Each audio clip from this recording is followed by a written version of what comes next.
જય માતાજી દોસ્તો, આજે આપણે બનાવીશું ચોળી ટામેટાનું શાક। એ માટે જોઈશે આપણે એક ટામેટું, લસણ, આદુ, 2 લીલા મરચાં, ધાણા, ગરમ મસાલો, હળદર, મરચું અને અજમો। એ બધા મસાલાને આપણે કમ્પ્લીટ કરી દેવાના છે। પછી આપણે હવે વઘાર કરીશું। વઘાર કરવા માટે પહેલાં તેલ ગરમ કરી દેવાનું છે। તેલ ગરમ થાય એટલે એની અંદર 1 ચમચી અજમાઈન નાખીશું। અજમો સારી રીતે તળે એટલે એની અંદર લીલા મરચાં કાપીને નાખી દેવાના છે। પછી લસણવાળું મરચું, આદુ, લસણ અને લીલા સૂકું મરચું, તીખું। અમારા ગુજરાતી લોકો તો તીખું જ શાક ખાય એટલે અમે તીખું મરચું વધારે નાખીએ છીએ। એને સારી રીતે હલાવવાનું છે।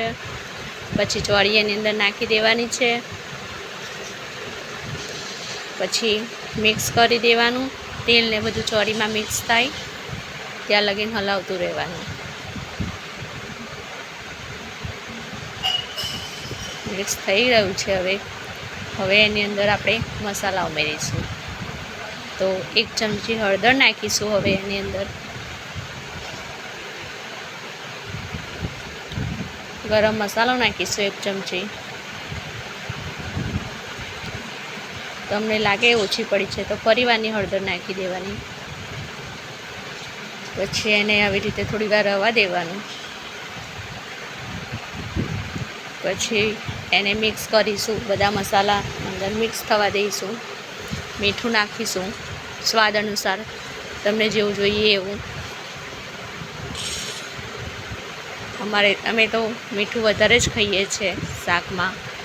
પછી એને સારી રીતે મિક્સ કરતા રહીશું જેથી બધા મસાલા ચોળીના શાકમાં મિક્સ થઈ જાય। જ્યાં લગી મિક્સ ના થાય ત્યાં લગી હલાવતા જ રહેવાનું। પછી 5 મિનિટ એને ઢાંકી દઈશું। 5 મિનિટ થઈ ગઈ છે। હવે ખોલી પાછા આપણે હલાવી લઈશું। બધા મસાલા મિક્સ થાય એમ ચોળીના શાકની અંદર હલાવતા રહીશું મિક્સ થાય ત્યાં લગી। પછી પાછું ઢાંકી દઈશું 5 મિનિટ લગી। પછી પાછું ખોલી અને પાછું હલાવી લઈશું।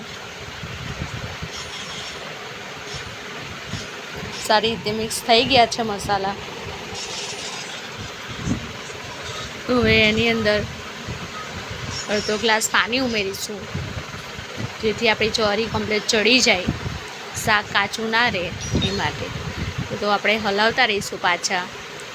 પાણીમાં બધા મસાલા મિક્સ થઈ જાય ત્યાં લગી। મસાલા મિક્સ થઈ ગયા છે। હવે થોડી વાર ચડે ચોળીનું શાક ત્યાં લગી ગેસ ધીમી રાખીશું। હવે એને સારી રીતે ચડી જાય એ માટે પાછા ઢાંકી દઈશું। થોડી વાર હલાવતા રહેવાનું છે જેથી આપણું શાક ચોંટી ના જાય અને બળી ના જાય। હલાવી લીધું છે। હવે પાછા ટામેટાં નાખી દઈશું। ચોળી ચડી ગઈ છે એટલે આપણે ટામેટાં નાખી દઈશું અંદર।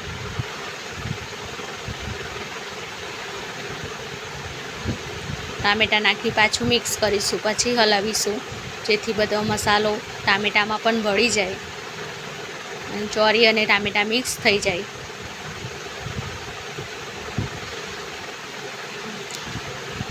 જો કેટલું મસ્ત ટેસ્ટી શાક બન્યું છે, તમે પણ ટ્રાય કરજો। પછી આપણે પાછા ઢાંકી દઈશું જેથી ટામેટાં અને ચોળીનું શાક મિક્સ થઈ અને ચડી જાય। થોડી વારે હલાવતું રહેવાનું છે। જો કેટલું ટેસ્ટી શાક બન્યું છે, જોતાં જ પાણી આવી જાય એવું। પછી હલાવી લઈશું। હવે આપણું શાક તૈયાર થઈ ગયું છે। હજુ એકવાર એને બરાબર હલાવીને મિક્સ કરી દઈશું।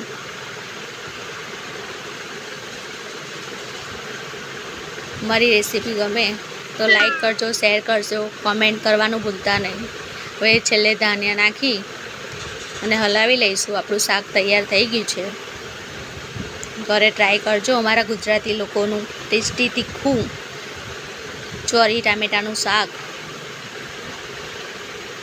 દહીં હોય ને તો મજા પડી જાય. જય માતાજી, આવજો. ટ્રાય કરવાનું ભૂલતા નહીં. ચોરી ટામેટાનું શાક કેવી લાગી તમને રેસીપી? લાઈક શેર કોમેન્ટ કરવાનું ભૂલતા નહીં. તમે બનાવી જોજો એકવાર આવી રીતે શાક.